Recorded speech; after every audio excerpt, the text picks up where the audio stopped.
నమస్కారం.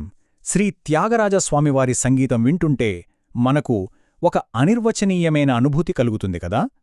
అసలు ఆయన సంగీతం వెనుక ఉన్న ఆ శక్తి ఏంటి? అది కేవలం కఠోరమైన శిక్షణ వల్ల, లేకపోతే దైవిక ప్రేరణ వల్ల?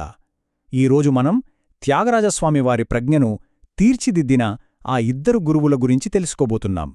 ఒకరు ఆయనకు సంగీత శాస్త్రం అనే పునాది వేసిన లౌకిక గురువు, మరొకరు ఆయనకు భక్తి అనే ఆత్మను అందించిన దైవిక గురువు. సరే, ఈ ప్రయాణంలో మనం ఏం చూడబోతున్నామంటే, మొదటగా ఒక కళలో ప్రావీణ్యం సంపాదించడానికి ఉండే రెండు విభిన్న మార్గాల గురించి చూద్దాం. ఆ తర్వాత త్యాగరాజుగారి మొదటి గురువు సొంటి వెంకటరమణయ్య గారు ఆయనకు ఎలాంటి పునాది వేశారో తెలుసుకుందాం. అక్కడి నుండి ఆయనకు దైవిక మార్గదర్శిగా నిలిచిన నారద మహర్షి పాత్రను పరిశీలిద్దాం. ఇక చివరగా ఈ రెండింటినీ త్యాగరాజుగారు తన కీర్తనాల్లో ఎలా కలిపారో, అసలు గురుతత్వం గురించి ఆయన ఏం చెప్పారో చూద్దాం. ఓకే, మన మొదటి విభాగం ప్రావీణ్యానికి రెండు మార్గాలు. త్యాగరాజస్వామివారి సంగీత ప్రజ్ఞను అర్థం చేసుకోవడం అంత సులభం కాదు. ఎందుకంటే అది ఒకే ఒక్క మూలం నుంచి రాలేదు. దాన్ని పూర్తిగా తెలుసుకోవాలంటే మనం ఆయన ప్రయాణంలోని రెండు ప్రధానమైన ప్రభావాలను చూడాలి. ఒకటి, ఆయనకు టెక్నిక్, శాస్త్రం నేర్కిన లౌకిక శిక్షణ. ఇక రెండవది, ఆయన సంగీతానికి ఆత్మను, ప్రాణాన్ని పోసిన దైవిక ప్రేరణ. ఒకటి శరీరమైతే ఇంకొకటి ఆత్మన్మాట. ఇక మన రెండవ విభాగం శొంటి వెంకటరమణయ్య, త్యాగరాజుగారి లౌకిక పునాదులు. చూడండి, ప్రతి గొప్ప కళాకారుడి వెనుక ఒక గొప్ప గురువుంటారు కదా. త్యాగరాజస్వామివారి విషయంలో ఆయనకు కర్మాటక సంగీతంలోని వ్యాకరణాన్ని, ఆ శాస్త్ర రహస్యాలను నేర్పిన గురువే శొంటి వెంకటరమణయ్య. ఆయన వేసిన పునాదే త్యాగరాజు అనే మహాసౌధానికి ఆధారం. చిన్నతనంలోనే త్యాగరాజుగారిలో ఉన్న ఆ అసాధారణమైన ప్రతిభను వాళ్ల నాన్నగారు గుర్తించారు. ఇంకా ఏమాత్రం ఆలస్యం చేయకుండా అప్పటి కర్ణాటక సంగీత ప్రపంచానికి కేంద్రబిందువైన తంజావూరు ఆస్థానానికి తీసుకువెళ్లారు. అక్కడ ఆస్థాన విద్వాంసులందరికీ హెడ్ అయిన సొంటి వెంకటరమణయ్య గారి దగ్గర శిష్యుడిగా చేర్పించారు. ఇది కేవలం ఒక ట్యూషన్ కాదు, అది ఆయన సంగీత భవిష్యత్తుకు వేసిన ఒక రాచమార్గం. మరి ఆ గురువుగారు ఎంత గొప్పవారంటే, ఆయన్ని ఏకంగా గాయకునలో ఇంద్రుడు అని పిలిచేవారట. ఒక్కసారి ఊహించుకోండి, ఆయన తానం పాడుతుంటే ఎండిపోయిన చెట్లకు కూడా కొత్త చిగుళ్ళు వస్తాయని పాత గ్రంథాలలో రాశారు. అంటే ఆయన నైపుణ్యం, ఆయన సాధన ఏ స్థాయిలో ఉందో మనం అర్థం చేసుకోవచ్చు. ఇక్కడ మనం చాలా ముఖ్యమైన విషయం గమనించాలి. ఆ గురుపరంపర చూడండి. త్యాగరాజు కేవలం ఒక గొప్ప గాయకుడి దగ్గర నేర్చుకోలేదు. ఇవాళ మనం పాడుకుంటున్న 72 మేళకర్త రాగ వ్యవస్థను ఒక పద్ధతి ప్రకారం రూపొందించిన వెంకటమకి పరంపరకు చెందిన ప్రత్యక్ష వారసుడి దగ్గర ఆయన శిష్యరేకం చేశారు. అంటే ఆయన నేర్చుకుంది సంగీతమే కాదు, అదొక లెగసీ.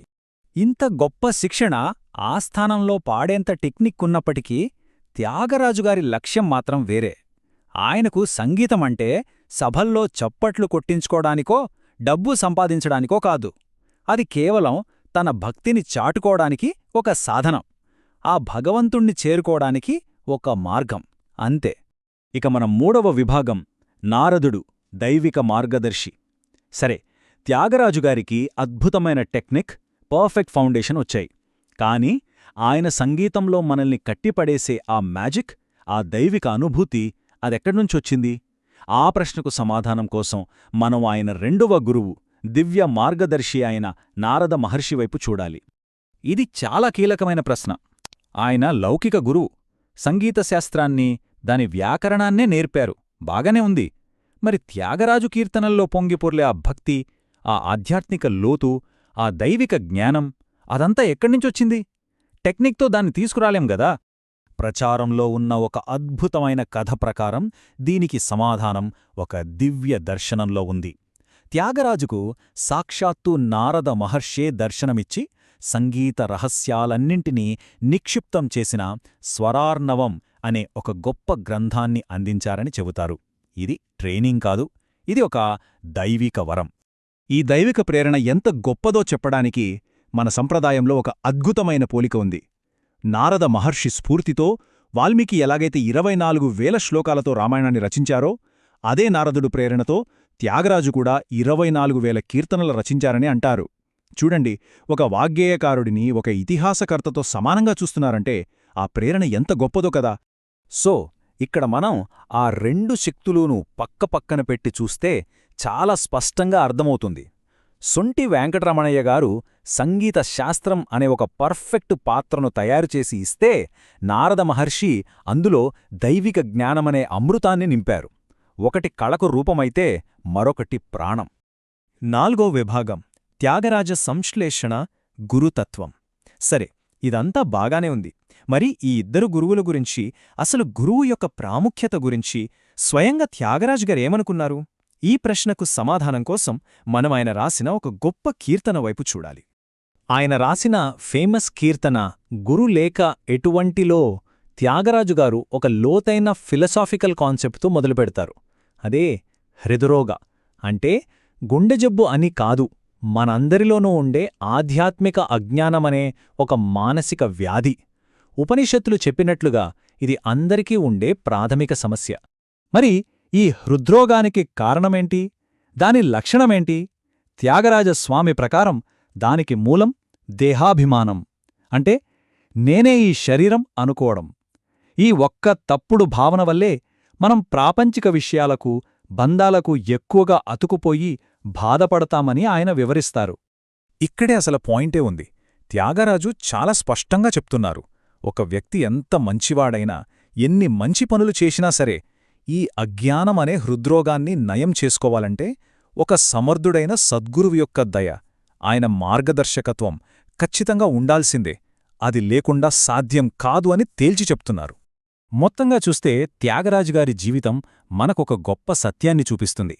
నిజమైన నైపుణ్యానికి, గొప్పతనానికి ఒక బలమైన లౌకిక పునాది ఖచ్చితంగా అవసరం. కాని ఆ పునాది మీద కట్టే కళకు ఒక ఉన్నతమైన ఆధ్యాత్మిక లక్ష్యమనే దిశను చూపించడానికి ఒక సద్గురువు కూడా అంతే అవసరం. ఈ రెండు కలిసినప్పుడే అది పరిపూర్ణమవుతుంది. చివరగా త్యాగరాజుగారి కథ మన ముందు ఒక పెద్ద ప్రశ్నను ఉంచుతుంది. సంగీతమే కాదు, ఏ రంగంలోనైనా సరే నిజమైన గొప్పతనానికి మూలం ఏమిటి? కఠోరమైన సాధన, టెక్నికా, లేక మనకు తెలియని దైవిక కృపా? ఈ అద్భుతమైన విశ్లేషణను మీకు అందించింది జ్ఞాన్కోష్. వారి నుండి ఒక చిన్న సందేశం. జ్ఞానకోష్ అనేది ఒక బహుభాషా ఛానెల్. ఇక్కడ ఇంగ్లీష్, హిందీ, మరాఠీ, తమిళం, తెలుగు, కన్నడ, గుజరాతీ, మలయాళం, బెంగాలీ ఇలా అనేక భారతీయ భాషలలో ఆధ్యాత్మిక జ్ఞానాన్ని పంచుకుంటాము. మా లక్ష్యం ఒకటే, సనాతన ధర్మంలోని శాశ్వతమైన నిధులైన శ్రీమద్భాగవతం, భగవద్గీత వంటి గ్రంథాల సారాన్ని మీకు సరళంగా, స్పష్టంగా, అర్థవంతంగా అందించడం. ఈ జ్ఞానయజ్ఞంలో మీరు కూడా పాలుపంచుకోవాలనుకుంటే దయచేసి జ్ఞాన్కోష్కు సబ్స్క్రైబ్ చేసుకోండి. మా రోజువారీ వీడియోల గురించి మీకు నోటిఫికేషన్ వస్తుంది. ఈ వీడియో మీకు నచ్చితే లైక్ చేయండి. అలాగే ఈ దైవిక జ్ఞానాన్ని మీ కుటుంబ సభ్యులతో, స్నేహితులతో పంచుకోవడం మర్చిపోవద్దు. మనమందరం కలిసి సనాతన ధర్మ జ్యోతిని ప్రకాశవంతంగా వెలిగిద్దాం. చూసినందుకు ధన్యవాదాలు.